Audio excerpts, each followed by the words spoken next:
Praise the lord. దేవుని పరిశుద్ధ నామానికి మహిమ కలుగును గాక.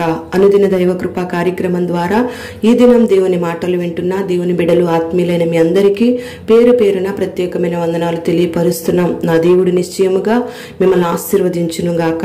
యోనా గ్రంథం 1వ అధ్యాయం 17వ వాక్యంలో గొప్ప మత్స్యము ఒకటి యోనాను మృంగవలెనని యెహోవా నియమించి ఉండగా అని వ్రాయబడి ఉంది.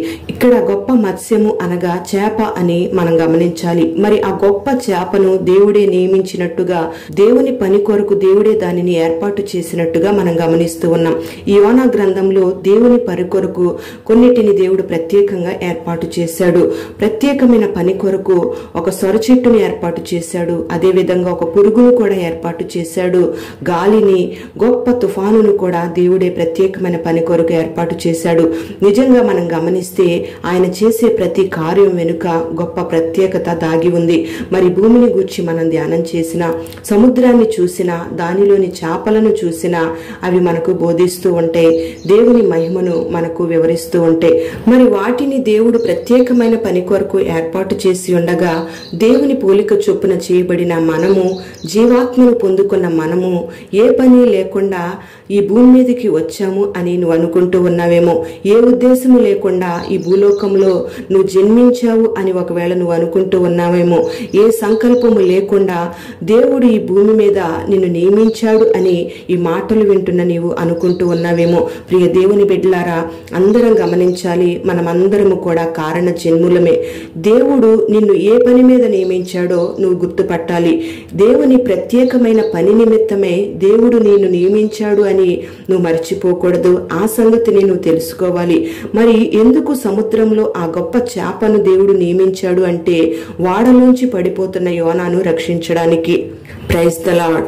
మరి ఈ భూలోకంలో నీ బంధువులు, నీ స్నేహితులు, నీ రక్త సంబంధికులు, నీకు తెలిసిన వారు, నీ పరిచయస్తులు, నీ ఇరుగు పొరుగు వారు అనేక మంది సముద్రంలో పడిపోయినట్టుగా, నరకంలో పడిపోయినట్టుగా, అగ్నిలో కాలిపోయినట్టుగా అనేక మంది నాశన కోపానికి వెళ్ళిపోతూ ఉన్నారు.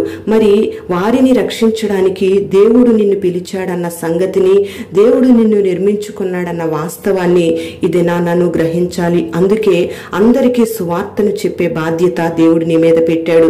అందరి కొరకు ప్రార్థించే బాధ్యతను, అందరి మధ్యలో దేవుని కార్యాలను గూర్చి సాక్ష్యం ఇచ్చే బాధ్యతను, అందరినీ దేవుని సన్నిధికి నడిపించే బాధ్యతను దేవుడు నీ మీదే పెట్టాడు. మరి అనేక మందిని దేవుని వైపు త్రిప్పగలిగిన ఆ కృపను దేవుడు నీకు అనుగ్రహించేటట్లుగా నువ్వు ప్రార్థించుకోవాలి.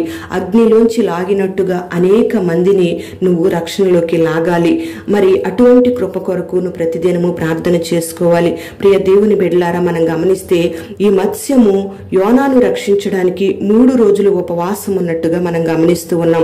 మరి నీ కుటుంబంలో నీ యజమాని రక్షణలోకి రాలేదు, అలాగే నీ యజమానురాలే రక్షణలోకి రాలేదు, నీ కుటుంబంలో ఉన్న యవన బిడ్డలు రక్షణలోకి రాలేదు, అలాగే నీ కుటుంబంలో అనేక మంది రక్షణ లేక నాశన కోపంలోకి, నరకానికి వెళ్ళిపోతూ ఉన్నారు.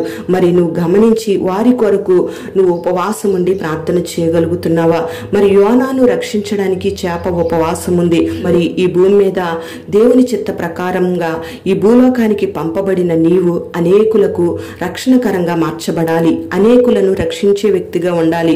అనేకుల రక్షణార్థమై నువ్వు ఉపవాసం ఉండి కన్నీరు విడిచి ప్రార్థించే విధంగా ప్రార్థించే వ్యక్తిగా నువ్వు ఉండాలి. మరి ఆ రీతిగా నువ్వు ఉండగలిగినట్లయితే నీ వాడలో ఉన్న నీ కుటుంబ సభ్యులందరూ రక్షించబడతారు. అలాగే నీ బంధువులు, నీ స్నేహితులు, నీ ఇరుగు పొరుగు వారందరూ కూడా రక్షించబడతారు. నిన్ను వలె నీ వారందరూ కూడా రక్షణలోకి వస్తారు. మరి అటువంటి కృప కొరకు నువ్వు ప్రార్థన చేసుకోగలగాలి. ఈ మాటలు వింటున్న నిన్ను దేవుడు అనేకులకు రక్షణకరంగా దేవుడు మార్చునుగాక.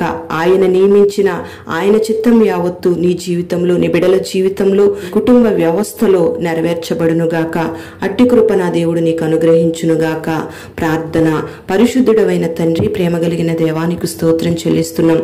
ఈ దినం ఈ మాటలు విన్న నీ బిడ్డలందరినీ కూడా పేరు పేరున మీరు ఆశీర్వదించండి. మత్స్యాన్ని నీ చిత్తము జరిగించడానికి ప్రత్యేకమైన పని కొరకు మీరు ఏర్పాటు చేశారు. ఆ రీతిగానే ఈ భూలోకంలో పెట్టబడిన ప్రతి ఒక్కరూ కూడా, ఈ మాటలు వినని బిడ్డలందరూ కూడా నీ ప్రత్యేకమైన పని కొరకు మీరు ఏర్పాటు చేసుకున్నారని గమనించుకుని ఆ పనిని జరిగించడానికి నీ బిడ్డలు రక్షణలోకి అనేక మందిని నడిపించే వారిగా, సువార్తను ప్రకటించే వారిగా, అనేకుల రక్షణ కొరకు ఉపవాసం ఉండి ప్రార్థన చేసే వ్యక్తులుగా నీ బిడ్డలందరినీ మీరు మార్చండి. అట్టి కృప, అట్టి దీవెనలు నీ బిడ్డలందరికీ పరిపూర్ణంగా మీరు అనుగ్రహించి పేరు పేరున ఈ మాటలు విన్న బిడ్డలను దీవించమని యేసు నామములో అడుగుచున్నాము తండ్రి.